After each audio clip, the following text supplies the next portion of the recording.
if you had to ask me, um, of all those 53-second Bowman Color videos that I made, which one was my favorite? It's that one, card number 138, Bubba Church. Beautiful shot of Bubba Church with a sky backdrop. And I remember making that video and finding that song and just feeling like I did what I was hoping to do, which was to capture how the card made me feel. Love this card. If it's card number 138, it must be session number 138 of Card Room Live. And if you're new, you might be like, oh, cool, a live stream, a show, another show about vintage baseball cards. Well, hold up just one second. It's not a show. It is a hangout, however, for fellow vintage collectors. Sometimes we have guests, sometimes we don't have guests.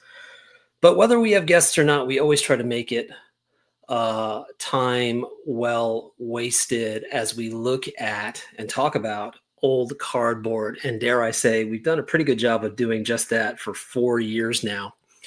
If you're here with us live, welcome to you. Welcome to my fellow YouTubers, to the commenters, to the folks from all over social media land. If you're new, don't be afraid to say hello. You're among cardboard friends. This is the live stream where everybody knows your name. If we don't, it may take us a few tries, but we will learn yours soon enough. However, you may be listening to this later. And because of that, you might be going to or coming home from work. Don't look at your phone. Keep your eyes on the road. You might be sorting cards. You might be looking at eBay, rolling out those meatballs as Mark's Dodgers cards once did. You might be walking the dog, sitting on the john, putting the kids to bed. Maybe you're battling raccoons in the backyard. I feel like more of us are doing that than I initially realized.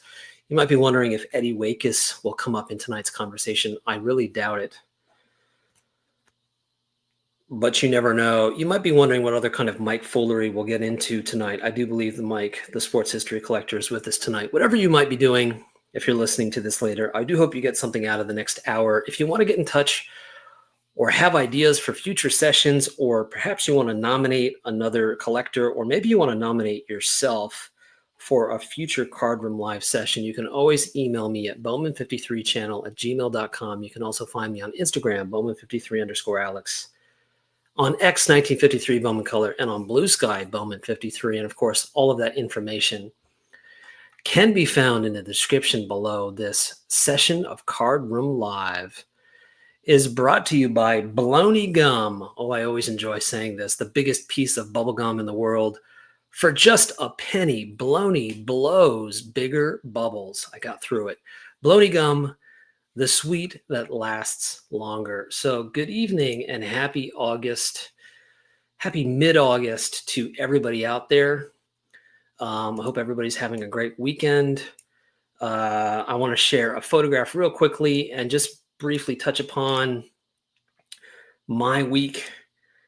We do have a guest waiting, but I do want to share this real quick. So as some of you guys know, I was recently in Augusta, Georgia, for other reasons, but as I was there, I realized that there was a lot of Cobb-related locations that I could check out. I'm just going to show this picture. I got to briefly go check out Ty Cobb's home. This is where Ty Cobb spent the latter half of his life. This is where he and his wife raised their kids and where he played out the second half of his life. So not where he was born in Royston, but where he started playing baseball and where he ended up living. And so it was really cool to see that. There's a beautiful plaque that was installed actually pretty recently outside the home. The home's in good shape. Somebody lives there. It's been recently renovated. Looks good. Anyway, it was just kind of serendipitous that I happened to be there and was able to check it out. And I shared a few photographs on Instagram and also on YouTube yesterday, I think, and I appreciated some of the comments. is one of the cool things about collecting vintage is the cards are great, of course, but it's also always important, I think, at least for me, to connect it to the player, the history. And that was a real visceral way, I guess you could say, of me being able to do that. And anytime you can do that, I think it's a good thing. Let's see who is in the chat, and then we'll get to our guest. We got a wrench holder here. Stuke is here. What's up, Stuke? Jacob is here. Another wrench holder. Mike, the sports history collector, is here. Melissa is here. Good evening to you, Melissa. Rob, the baseball time traveler, is here. Rob, I left a comment on Rob's recent video. If you haven't seen it yet, because he recently posted it, you should definitely go check out Rob's most recent video. Rob, you're doing a fantastic job on your channel. If somebody talked to me, not that anybody asked, but if somebody talked to me about, hey, I want to start a YouTube channel and I want to share my cards and I want to share my passion for baseball and history and players, one of the channels I would point them to would be Rob's channel. Rob, you're doing a fantastic job, and I appreciate what you're doing. Reindeer Studios is here. Peter B is here. Jay Hawker Vintage Cards, Mike is here. Pastor Craig, Ruben Snyder, Mike Good, Andrew Deutsch is here. Rick Acosta, what's up, Rick? Litzy Sports Cards, Kurt in Brooklyn, Peacemaker Cards, Stephen with a PH, Low Grade, No Grade, Chris from Missouri, Reese ND Card Ranger, Hammer 44, Bubba Church on a Sunday, exactly. Lonely Basement, baseball cards. We got a room full of fantastic collectors. John Mangini from the Mangini Collection, Killebrew, Kurt, Everyday Card Collector. I might just have to spend the next hour going down this list. Cardboard Coach Neil, Warren D in the CLE, Vintage Cards, and Mookie Chilson. I'm sure there's some other great folks in here, but we got to start at some point. So let's bring in our guest. If you ever wondered, gee, how does Alex find people to get on Card Room Live? Honestly, I don't put a ton of thought into it. I just sort of keep my eyes and ears open, both on YouTube and on Instagram and other places. And this one was pretty simple. This was, if you're not an Instagram user, Instagram is a very different way of interacting with collectors. First and foremost, you're going to respond to the cards themselves, right? And I don't remember exactly when I started following this account, but I was definitely intrigued by a lot of different things on this Instagram account. And so I reached out actually kind of a while ago, and we had to reschedule for a number of reasons. But I'm glad that we were able to do it. So I'm going to go ahead and introduce our guest for tonight. His name is Jonah, and his Instagram is JD9 Cards. Let's bring him in. Jonah, thanks for being here.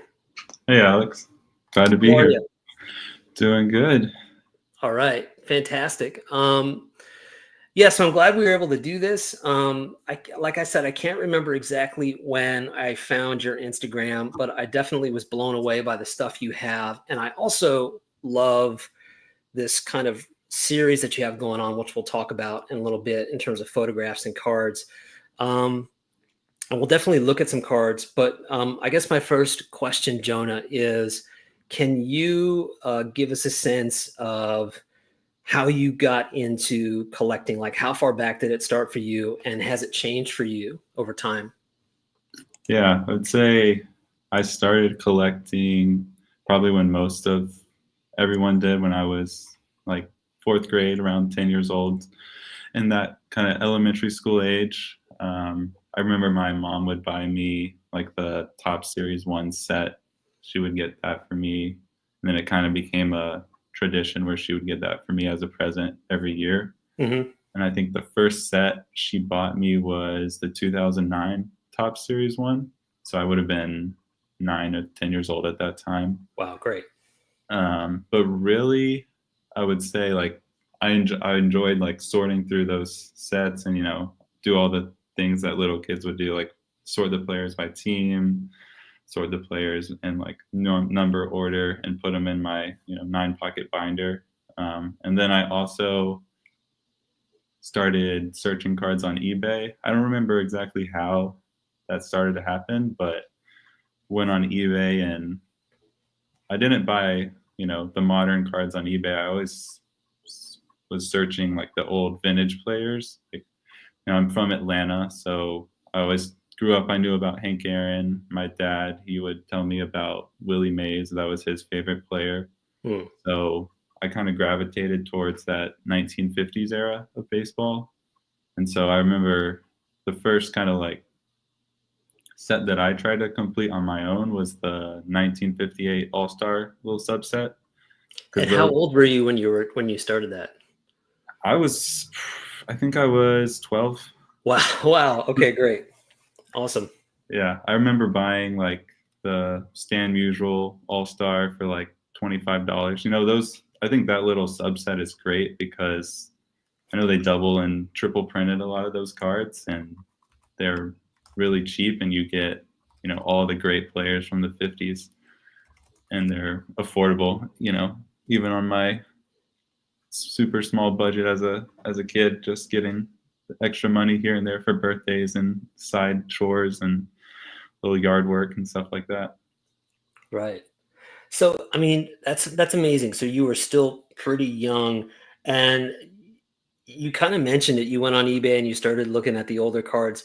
Can you figure out, like, have you been able to figure out what made you at some point say, you know what, okay, modern, that's cool, but there's something about this older stuff that I'm more drawn to, even though I can't necessarily see those guys play. I think it's always been about the history, just learning about the sport. I played baseball growing up. I played, from the time I was old enough to put a ball in my hand. My dad put a ball, and we would play in the backyard, and I played through high school. So kind of just learning about the history of baseball, I would say, was probably what jump-started the like view into vintage. And you always hear about how great Hank Aaron was and Willie Mays, and then you can expand farther into the other players I hadn't heard about. But just collecting the cards of the all-time home run king was something I always wanted to do. Right. Right. Okay, cool. So before we keep going, Jonah, maybe we should take a look at some cards, and I'll leave it up to you, whichever ones you want to kind of start with. Just a handful of cards, just to give us a sense of what you collect. Yeah, I'll show one. So this is my 1954 Topps Hank Aaron, and I don't know if you can. It's signed over here on this edge, and it has like the vintage ballpoint pen signature. So, I mentioned I was from Atlanta, so the Hank Aaron connection, his rookie card that was like my first dream card. Right. I remember when I was a kid, on eBay, I would search like 1954 Topps, and then I saw like one was like $1, and then the others would be hundreds. And I asked my mom why, like, what's the difference? And because I didn't know about reprints or anything, and they were like, clearly they were labeled reprints, but I've always been attracted to that card. All right, so Jonah, you're starting off with like an absolutely massive card. Can we take a look at that again, please? Yeah. I mean, that's an amazing card. Not just the card itself, but also that he signed it. Can you talk a little bit? Share what you want to share, and what you don't. It's fine. But like, how did you get it? Like, what's the story behind getting it? This card, I'd say I'll start. This is the second copy of a 54 Aaron I've owned. Okay. So the first one, right after college, I like in high school and most of college, I kind of stopped collecting, as many of us do. You go to school and you have other priorities. But at the end of my senior year of college, I got back into cards, and then I bought like a 56 Mantle. That was one I've always loved, and I never owned.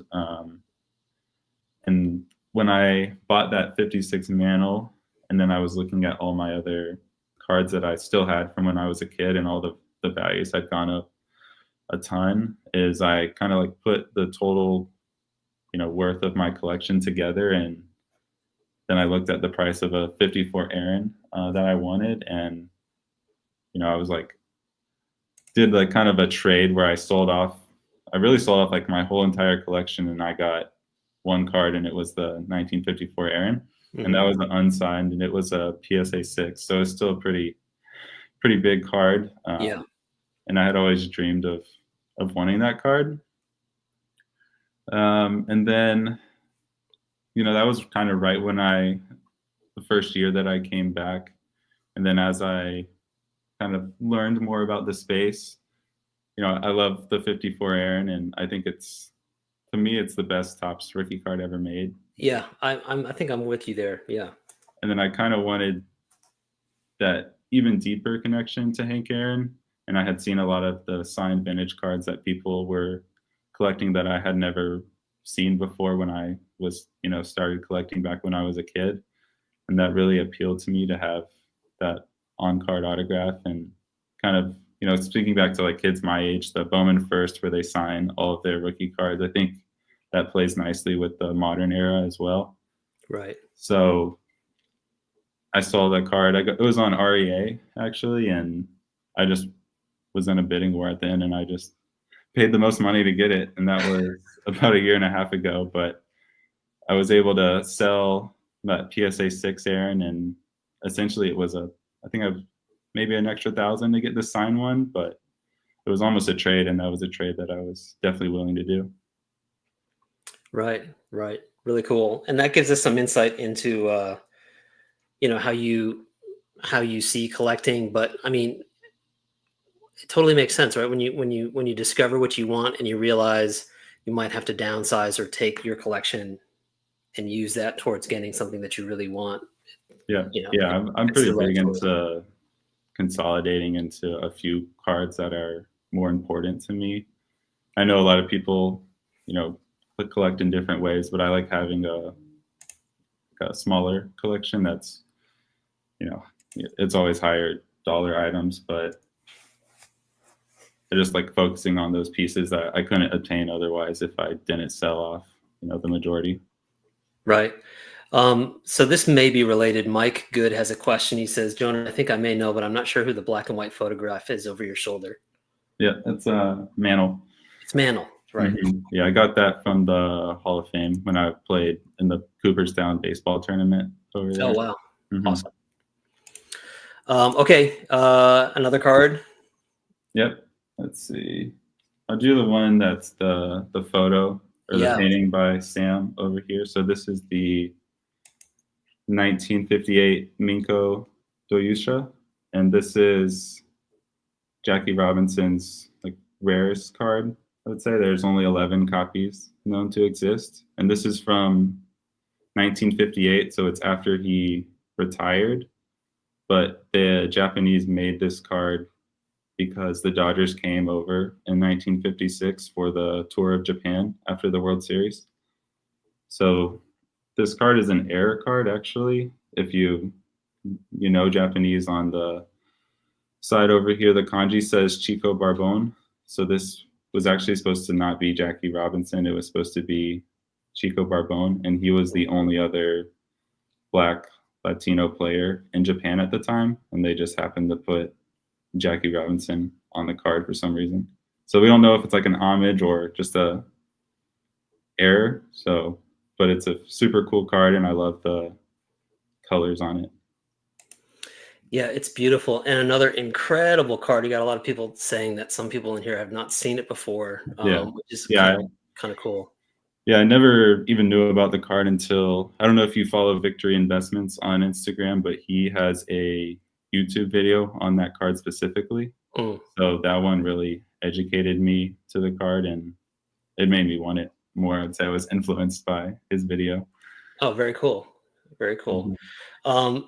And let's briefly talk about the artwork. So Sam Herder was on Cardroom Live a few sessions back. How did you find Sam? And then can you talk a little bit about commissioning the piece, because it's really awesome? Yeah, I just saw Sam on Instagram and really just liked the art that he was making, and I reached out to him, and like I mentioned, like the colors on the Jackie Robinson, you can see even on the artwork where it's kind of different gradients of that pink and red. So it's not Mhm. just one solid color. And that, I think, really unique. It's the kind of Andy Warhol effect of the leaves. So Right. I really always liked just the artwork of that card. So I showed him a couple cards. I was between like a Hank Aaron, and we'll get into another one that I was debating, but just the art of this card was Sam he was really wanting to do this one. He said even if I didn't have him do a commission on it, he might still paint it. So Okay, cool. just seeing like the artist appreciation for the card too, it made me want to pick the Jackie to have him do. Right. And just for anybody who is not aware, so here's Sam's Instagram, Sam Herder Sports Art. And I'm sure if I scroll down far enough, we'll see the Jackie somewhere in here. There it is. Yeah, really cool. Great. So let's see.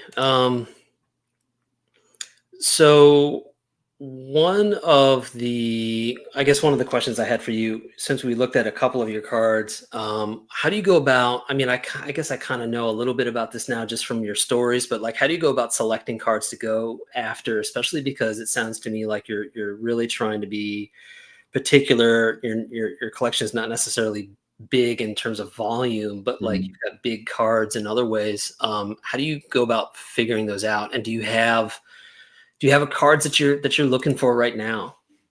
Yeah, I would say when I first started coming back into collecting, it was I'd say kind of more cookie cutter on what I wanted. You know, it was like a 52 maze, 52 mana was way out of the price range. Obviously, I'd love to own that. So I got the 56 mana, which I love the image and the action image on that card. I think it's his best design card personally. And then I was debating between doing like a full Hank Aaron run. But as I've matured in my collecting over the past, I think it's been 3 years now, I'm more driven by kind of rarity is where I would like to play.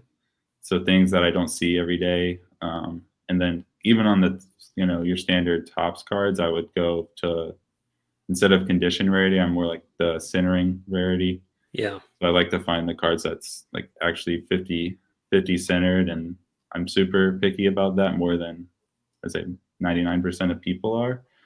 So that's not rarity in the card per se, but it's rarity in it's not really condition, but it's certain aspects of the card that are rare that drive my appeal towards them. Sure. Yeah. And I'm the same way a lot with vintage, but I remember when I was building the 53 Bowman set, I was really looking for centering as my primary driver for a card, and I wasn't less concerned with the grade number. But I did notice that other collectors who were aware of centering, that was more of an issue with certain cards than others. The price would go up, even if it was a 2 or 3 or 4, just because everybody could see the obvious, which was that it was centered, right? Yeah, I don't mind paying a lot more for centered cards. It's something that I know people struggle with. But personally, if,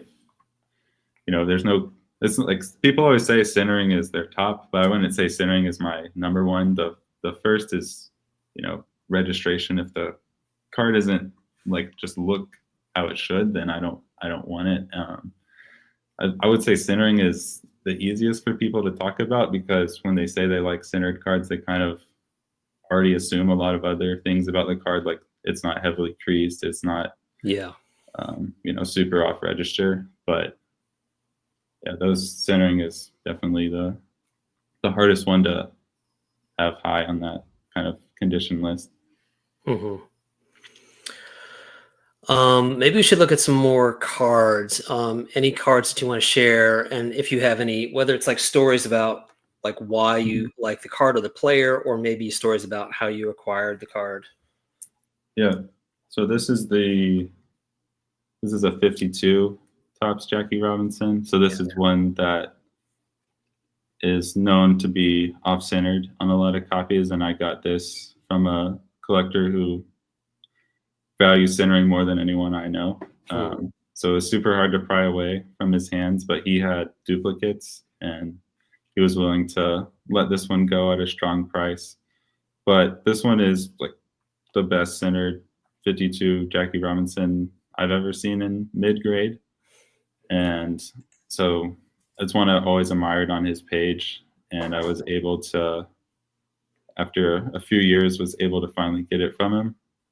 One thing I always like to point out on the 52 Jackie Robinson is if you study the issue enough, you see the slant on the top border. So that's not really a error per se, or it doesn't really detract from the centering because that's how Topps made the card. Right. They all have that slant, and they also have a type 1 and type 2 of the 52 Topps Jackie Robinson, just like the Mantle. And one has slightly less tilt, and the other has a little bit more, but that top line will never be straight. Right. So that's just the nature of how it was made. Yeah, they were all just printed. I guess whenever the artist drew up the card, they had that slant probably on accident at the top. So that's just how it was printed. Right. Incredible. Incredible. So you have like quite a Jackie collection already. Are there any others that you're after for him? Those are the only two Jackie Robinson cards I own at the moment. I would say he's probably my favorite player to collect. I just really love all of his cards, and his like card catalog is my favorite years as well, from 48 to 56. Yeah. I love the art on the cards that you've noticed from my page, and like how the artist like took the image and made it their own and added their own details. But so Jackie, he stops right before 57 where they switch to the photographs. So I love him, and just, what he did for really just sports in America and sports in the world, I've always admired. And I think, a lot of the younger generation, they really preferred Jackie over Mantle because we didn't get to see Mantle play, and, the lore of the New York Yankees in the 50s, and, Mantle's appeal to the whole kind of sports and American culture wasn't pervasive now. So we kind of look to Jackie because he has that higher level beyond just baseball. Yeah, there's a lot more going on. Yeah, that makes sense.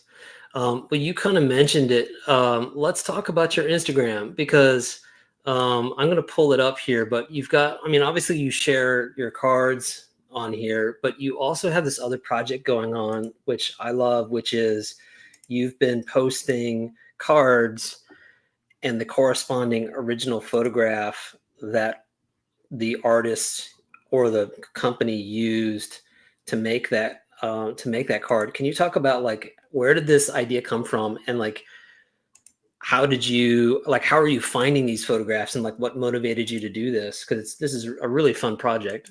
Mm-hmm.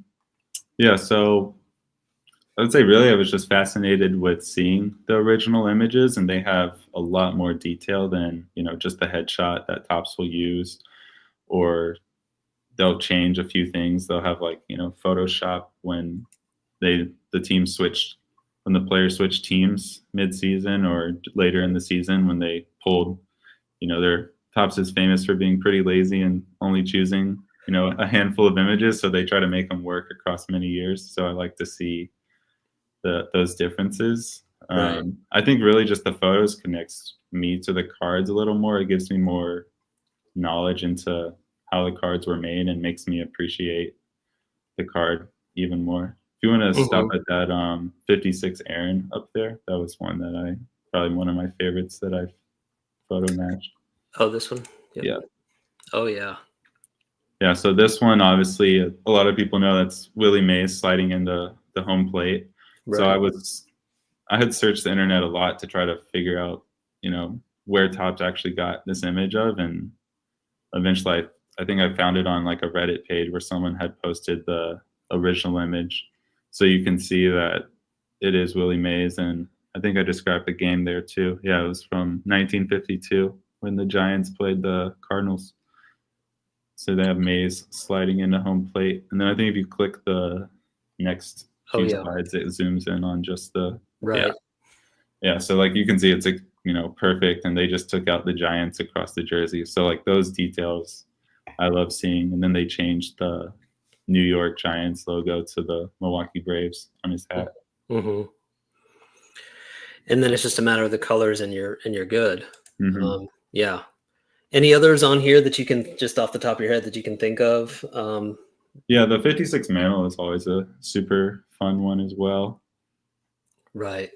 Yeah, I don't know. You probably know about this. I know you do cards too, but how Mantle did not actually catch this ball, and Right. they put it in his glove on the card, which I think makes the card a lot better. But it's cool to see, what actually happened, and he didn't catch the ball. And then if you like, if people own this card, you can look closely at the people in the stands and the players, the fans on the far right, right next to Mantle's cap. You can see that they're looking towards the other side, but the ball is actually in Mantle's glove because Right. Right. they actually took, I think they took the left three fans and like they're on there twice. So they like copied and pasted them over again to like fill out the image. Yes. Yeah. So that one's just super interesting on all the little details that they changed. Especially considering the time, because it's nowhere near as easy as it is now. Yeah, Right. they have no clue how they did any of that. Right. Cool. And so, like, correct me if I'm wrong. You don't necessarily have all of these cards, right? Like, this is just No, this is, I don't own any of, I might, if I own one, it's just a coincidence. I just Yeah. post these for educational purposes. Yeah. So I just like sharing it with others since, I think it's great research for just the general hobby. Right. I don't own any image that was made on a card. I'd love to, but they're usually pretty expensive. Yeah. Yeah. For sure. And yeah, these are always interesting, especially because the Red Hearts are just known for their solid background. So to actually see the Mhm. original photograph is cool. Yeah, those were all seem to be like staged in a like a photo shoot with that usual at least is with the blank background. Hmm. Cool. And how have you gone? Like, has it been sort of unique to each one in terms of finding the photographs? Are you kind of just scouring around for it? They're pretty.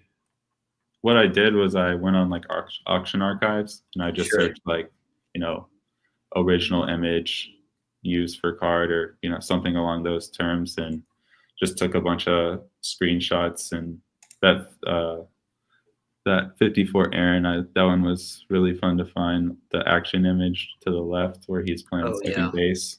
Yeah, so he was that was when he was in Jacksonville with the Eclair, and so it's not even the outfield at all. So I really like that. That his rookie card has him playing second base. I thought that was pretty cool. Right. Right.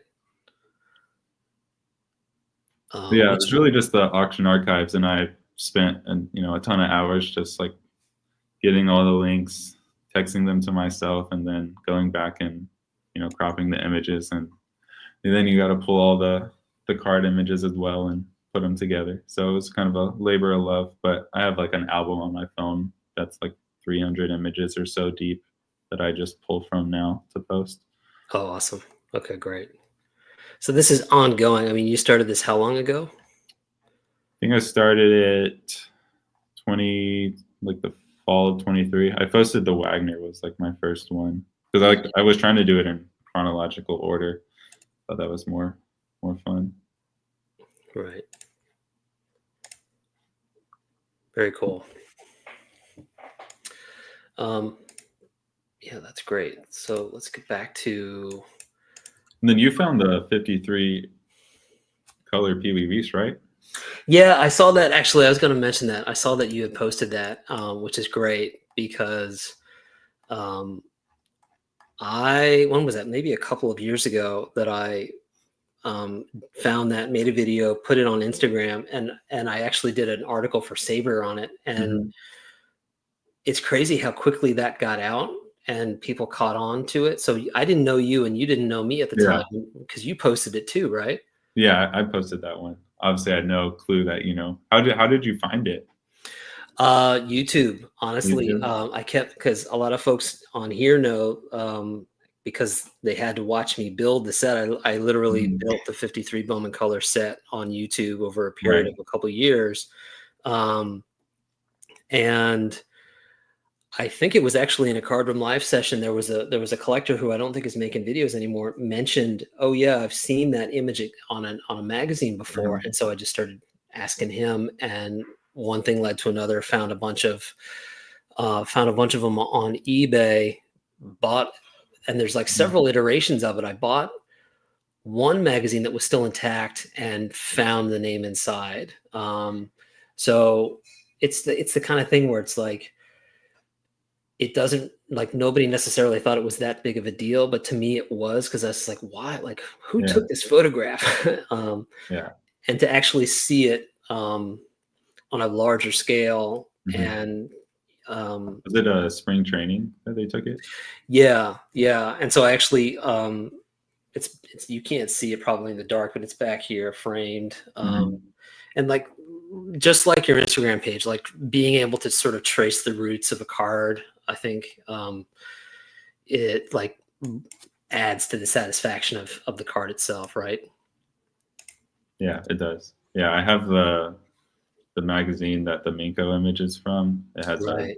Japanese, from when the Dodgers were on tour, and I was able to buy that one from a seller from Japan. So I was really happy to get that magazine. That's incredible. Um, so maybe some more cards. Do you have Yeah, any cards handy? yeah. I'll show you the big one. So this is the Toleteros Joshua Gibson, and this is, by far the biggest card I own and probably will ever own.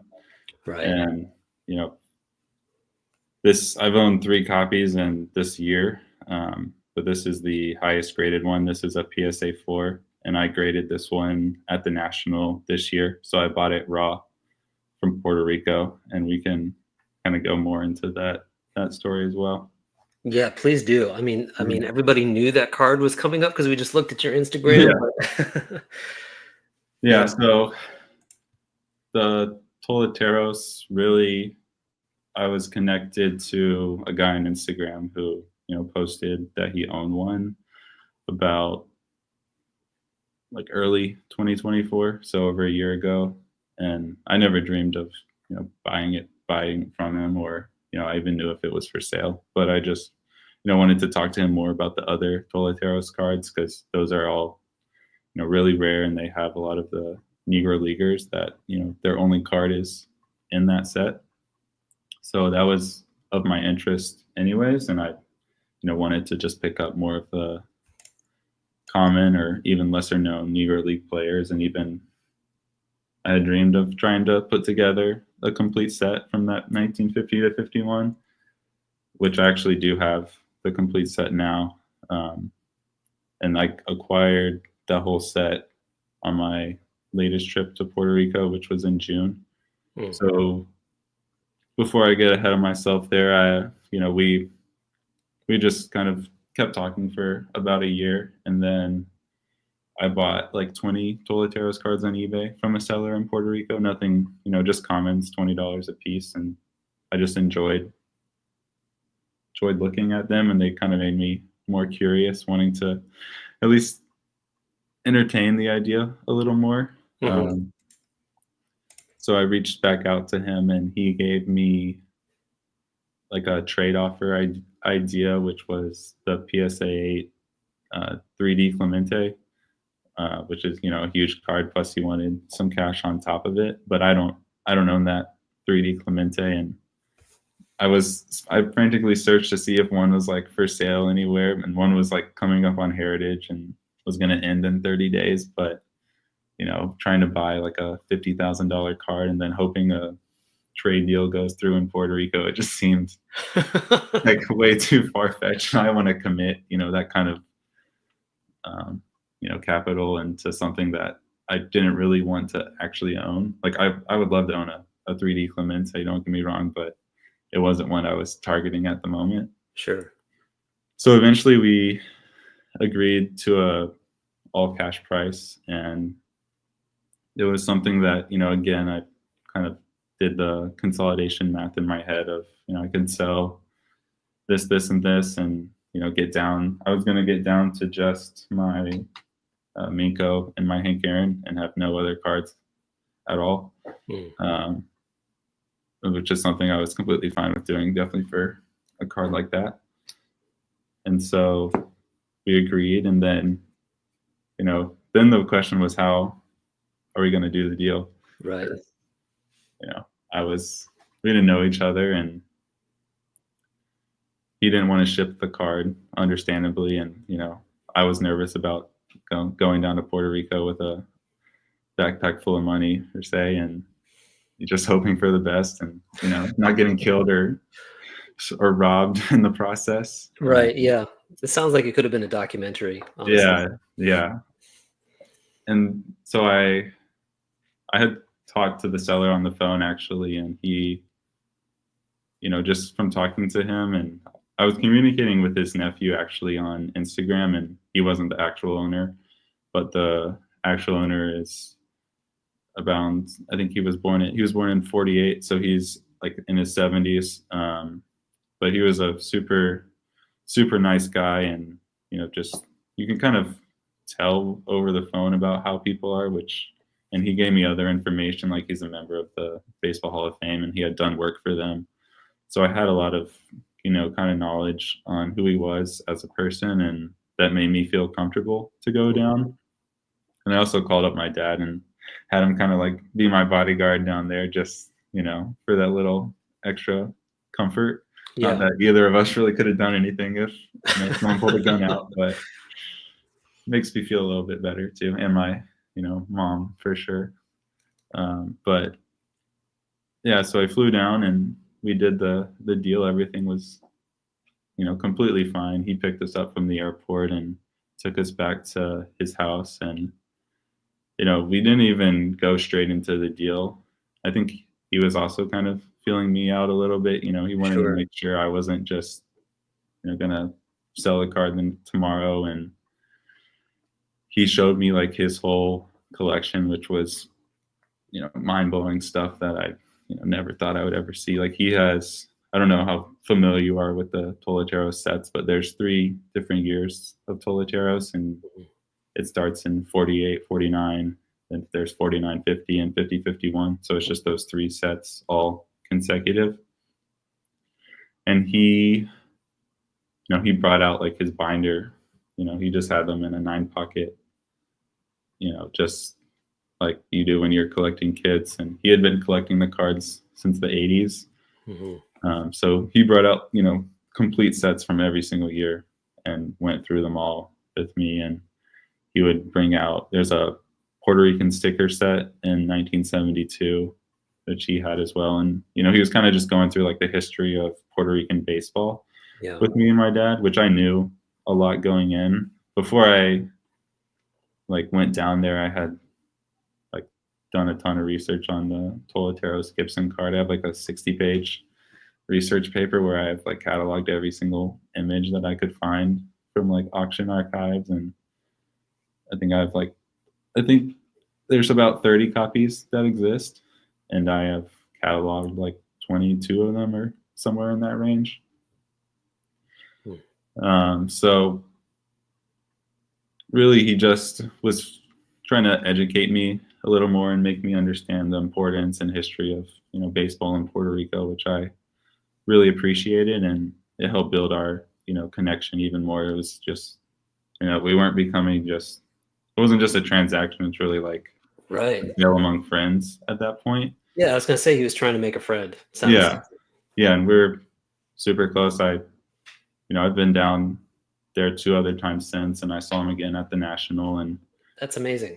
Yeah, he's writing a book on the Toletero set as well. So I've been helping him edit the book, and he added like a section I wrote about Josh Gibson and the card in there, and then he's having me do essays on each of the 3 trips as well. So there'll be a full rundown of the experience, which will be super cool. Wonderful. Mm-hmm. That's so cool. I mean, and that's the kind of stuff where it's like you've got obviously the card itself would get anybody's attention, but the fact that Yeah. you've got this like really rich story behind it is amazing. Yeah. And then I'd say the third time I went, he brought me to the stadium where they used to play in San Juan. It was in Santurce, which is where the team Josh Gibson played for, which is like a little city outside of San Juan, which is the capital. So we like went under a fence. Like we had, this 70-year-old man, we like went under, and then he like showed me, and we walked out onto the field, which was, they turned it into like a multi-sport complex, and it's all run down now and not in use. Right. But they still have the grandstand around the home plate. And so it's super cool. Like we got to be in like the backstop that, Josh Gibson roamed in the Winter League down there. And, there was many Negro League Hall of Famers that played there, and, tons of MLB players. So there's a ton of players that you probably never even knew. Like Sandy Koufax played in Puerto Rico. Mm-hmm. Willie Mays played in Puerto Rico. Hank Aaron, obviously Clemente's from Puerto Rico, and he's their idol. So It's just kind of a ton of baseball history that you got to experience on the trip. Yeah, amazing. Mm-hmm. I want to kind of get into another question that it's kind of relevant to what you're talking about. If I just went on your Instagram and looked at the cards, it's sort of like a knee-jerk reaction to assume that if someone's collecting these cards, they're probably older. So I think it's a lot of people are surprised to discover, that you're younger, Jonah. But a lot of vintage collectors tend to be older, and one of the things we tend to talk about is wondering what's going to happen to vintage in the future. And I think you're probably a good person to hear from, because we can talk about it all day long, but because you're younger. I mean, I'm younger, but I'm not nowhere near as young as you are. What are your thoughts on that? Like, clearly you got interested in vintage collecting, even though you started with modern. Where do you see the hobby like as a whole in terms of vintage collecting? Do you feel like there's younger people getting into it? What's going to happen in the future when it comes to like collectors getting interested in vintage as opposed to modern? Yeah, I think, people like to panic a little bit on like, we still collect cards from, people still collect from the 1800s. People still collect Babe Ruth. They still collect Ty Cobb. Still collect Honus Wagner. So I don't think vintage is ever going to just disappear and people aren't going to be interested in it. I think people's taste often matures into collecting vintage. Mm-hmm. People don't appreciate the great players at a young age often. So I think that's where, they'll mature into that appreciation. The one part that I would say at vintage that, people might forget about is kind of the lower tier Hall of Famers. Like, I don't know how many collectors, even like, I know this might be, people might not want to hear it, but like, even like Warren Spahn, like, I don't know how many people my age will really ever have an affinity for collecting Warren Spahn cards, which he was, 300, one of the best left-handed pitchers of all time. But maybe not Warren Spahn, but the people a little below his tier might just get slightly more forgotten as time goes on. Sure. So that's where I would say I would be a little more worried about, but people are never going to forget the greatest players like Aaron and Mays and Mantle and Jackie Robinson and Clemente. There's a ton of guys that are always going to be collected because they're, inner circle Hall of Famers. Right. Makes sense. I have a couple more questions for you, but do you have any other cards handy that you want to share? Yeah, sure. This one, so most people have probably never seen this card. So this is a Carmelos El Indio Monty Irving. So this is actually his real rookie card, and there is, I think, 6 copies that are known to exist. And I graded this one at the National as well. This is the highest graded now. It's a 2, and there's only one other graded a 2 from the whole entire set. And on the back, you won't be able to read it, but in Spanish it says he's a outfielder for the Almendares, and it's his second year in Cuba, and he was the star of his position and a great batter. So I just, it's in Spanish on the back, and I enjoy seeing like all these, Spanish cards, and my wife's a Spanish teacher, and so I know a little bit of Spanish. So it's Okay. fun being able to read it on the back. And they didn't make any cards of Negro Leaguers in the U.S. sadly. So Right. the only way to collect all of these players is to, go to Cuba, go to Puerto Rico, Venezuela, and there's some Mexican sets as well. But yeah, that card's a top 5 favorite for me. And I don't know, you've probably not even seen it either, maybe. I have, but but very rarely and never in person. They misspelled his name. They spelled it like with a Y, so it's YRBING, which is really cool as well. So, any others? We got time. We got others to pull. Yeah. So, let's see. 3 other Toleteros Hall of Famers. So there's 4 Hall of Fame rookie cards from the Toleteros sets. So I showed you the Gibson. So this next one is the Hilton Smith. So he was also a player on the Kansas City Monarchs with Satchel Paige, and he's a pitcher. And so they would say that, if you want to get your hits, you better get your hits off Satchel, because once Hilton Smith came in, that's where they were going to stop. So Hilton would really pitch a lot of the longer innings because, they would try to pitch Paige, every day or every other day, since he was the gate draw. So Hilton was really the star pitcher of the Monarchs, who would chew the innings for them. And so that one was also on the trip in Puerto Rico. And the backs of the cards as well. So this one says strike over the plate in Spanish. So if you see, there's like a 51. So there's 84 different like baseball plays on the back, and they would play games. So like, you would turn over your card, and you would play, like, they would have strikes, outs, hits, everything, and you would kind of play a game until you had 3 outs, and then you would switch to the bottom half of the inning, and they would play like a baseball game with the cards. So those are really cool as well. Right. This one is Willard Brown. So he's another Hall of Famer, and he primarily played in the Negro Leagues. And he won, I think, 2 Triple Crowns in Puerto Rico while he played there. And he was the first Black player in the American League to ever hit a home run. And his nickname, also given by Josh Gibson, was Willard Home Run Brown. And this one actually has home run on the back. So, there's 1 in 84 chance that it could say home run. And I just love that connection, that it's, Willard Home Run Brown. It makes it even more cool. And that this definitely is the only one that has that back. Like all of these, the Gibson, there's probably around 30. I would say no more than 35 that exist. And then the Willard Brown and the Hilton Smith, I think, are around 15 for the population reports. The last Hall of Famer is Leon Day. So this one also, on the last trip, I got this one.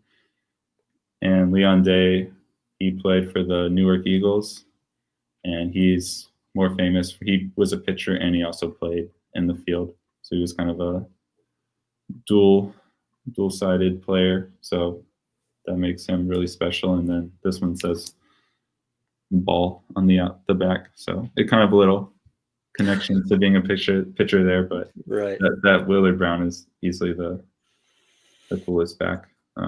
They don't have the back on they've made those players backs on the 48, 49, and then the 49-50 set. So the 50-51 that Josh Gibson in, that one is just a blank back, which is kind of unfortunate, but that's how it is. Pretty incredible. Jonah, a bunch of people all night long have been saying you should tell Jonah he needs to make a YouTube channel. But I would also say to everybody else, you should get on Instagram and follow JD9 Cards.